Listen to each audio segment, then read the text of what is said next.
हे राम, हे जनमानस,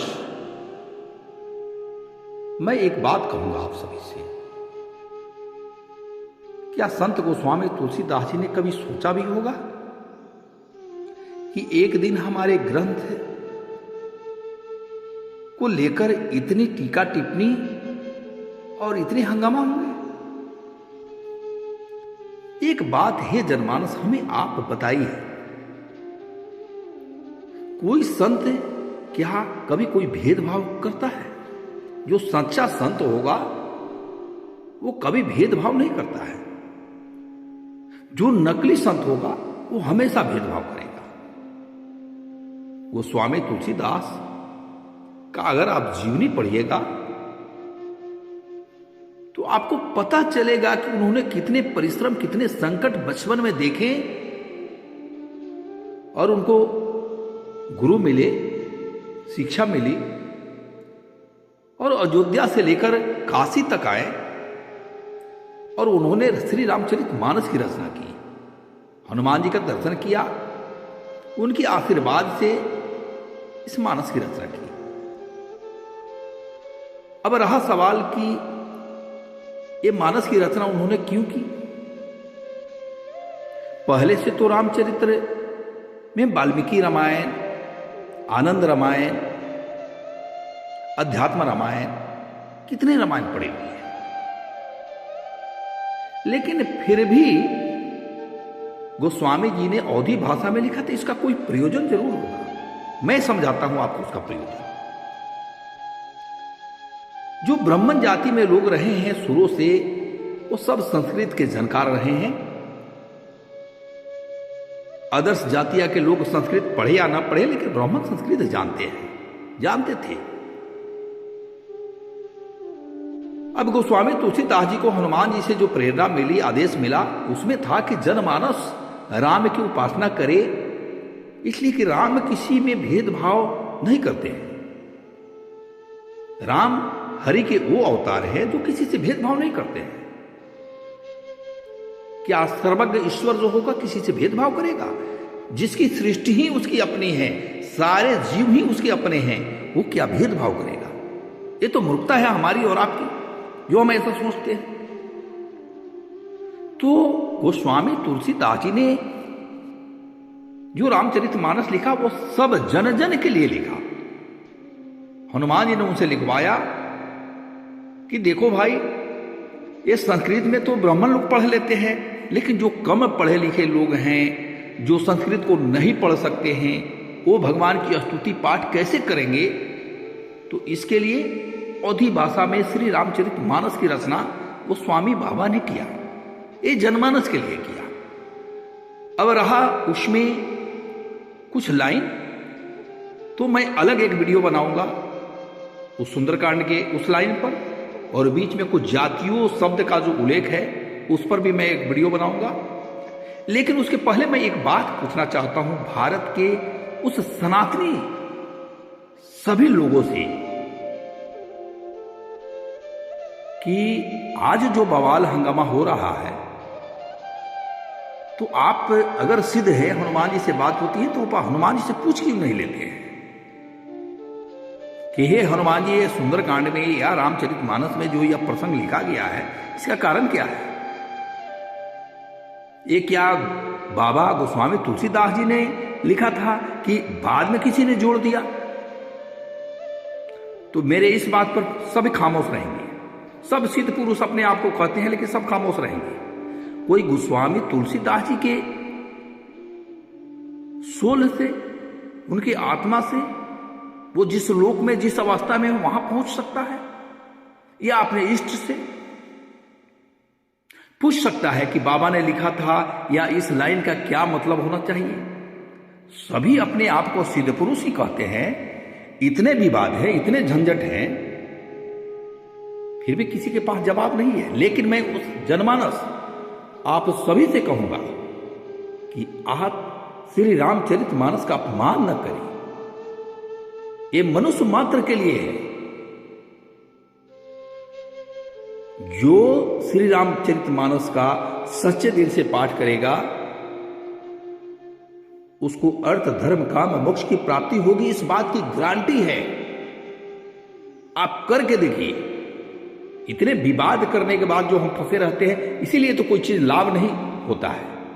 हम जातियों में बट गए हैं, हम बहुत ऐसे कुरीतियों में फंस गए हैं, हम बात नहीं समझते हैं।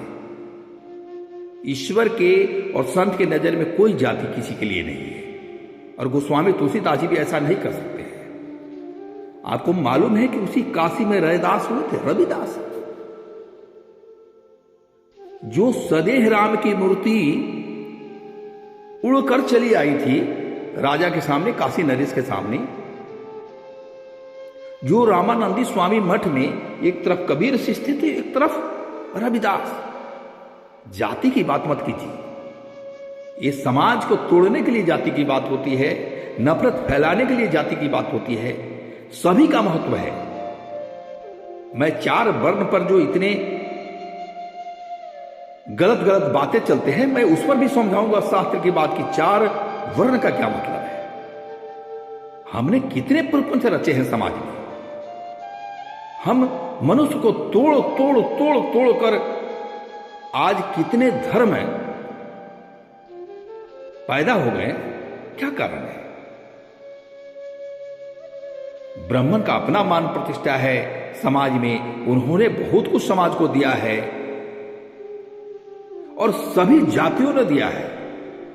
वैश्यों ने दिया है, क्षत्रियों ने दिया, शूद्रों, लेकिन शूद्र, क्षत्रिय, वैश्य और ब्राह्मण हम किसको कहें? मेरी नजर में एक कर्म योग है, एक कर्म बंधन है। कोई फिजिकल ग्राउंड पर मैं नहीं बोल सकता हूं कि ये आदमी यह है। क्या है कि एक ही अगर ब्रह्मा के अगर हम संतान हैं तो फिर हम छोटे बड़े कैसे हो गए? हम नीचे बड़े कैसे हो गए? कब हम नीचे बड़े होते हैं? जब हमारे कर्म जब बढ़ते हैं, जो हम काम करते हैं, तो उसमें हम इधर उधर हमारी चर्चाएं होती है, जो बाद में इस सृष्टि में बना। 4 वर्ण, जहां तक मैं समझता हूं कि वैवस्वत मनवंतर में वैवस्वत मनु ने 4 वर्ण की रचनाएं की थी, जहां तक शास्त्रीय उल्लेख है। लेकिन फिर भी रामचरितमानस और संतों का अपमान हमारे जीवन में मनुष्य जाति के लिए बहुत बड़ा कारण होगा। आने वाले समय में ये हम सभी मनुष्य को इसका खूब भाजन करना पड़ेगा। अभी आपने देखा कोरोना जैसा महामारी आया, किस धर्म के लोग, कौन धार्मिक अधार्मिक, आस्तिक नास्तिक, सारे लोग कैद में रहे, सारे लोग बंद रहे। कोई न मंदिर गया, न कोई मस्जिद गया, न कोई चर्च गया।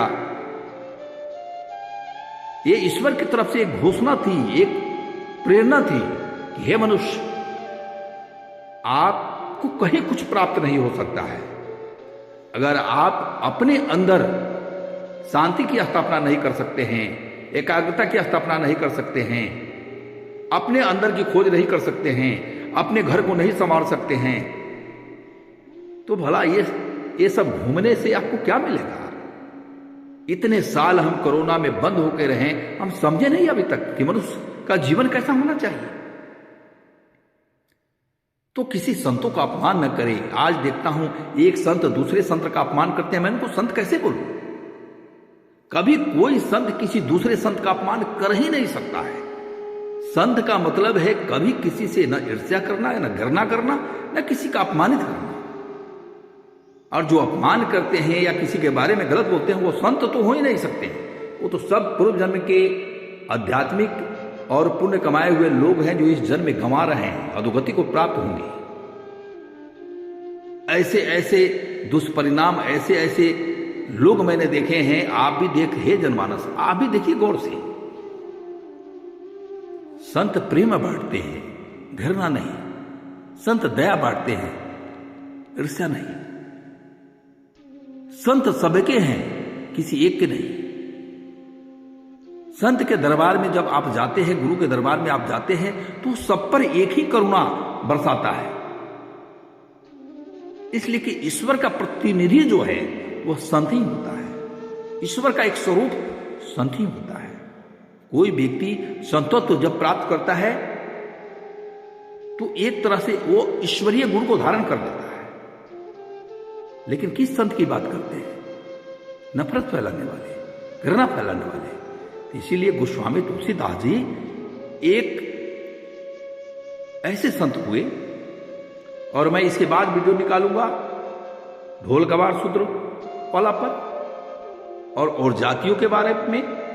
इस पर मैं आपको व्याख्या करूंगा, और मैं अभी भी बोलता हूं कि मैं अपने मन से व्याख्या नहीं करूंगा। मैं ध्यान में, साधना में उस चीज को देखता हूं, उस चीज को परखता हूं, उस चीज को पूछता हूं,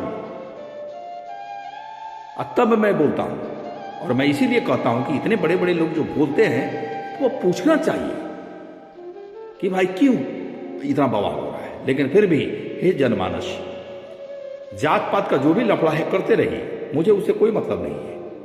लेकिन कम से कम रामचरितमानस और गोस्वामी तुलसीदास जी का अपमान मत कीजिए। उन्होंने रामचरितमानस सभी मनुष्य के लिए लिखा। उनके मन में अगर भेदभाव होता तो वो संस्कृत में ही लिख डालते कि कम से कम हमारी जाति इसका लाभ ले। लेकिन नहीं, कभी भी किसी जाति के बारे में अपमानजनक शब्द आप मत सोचिए।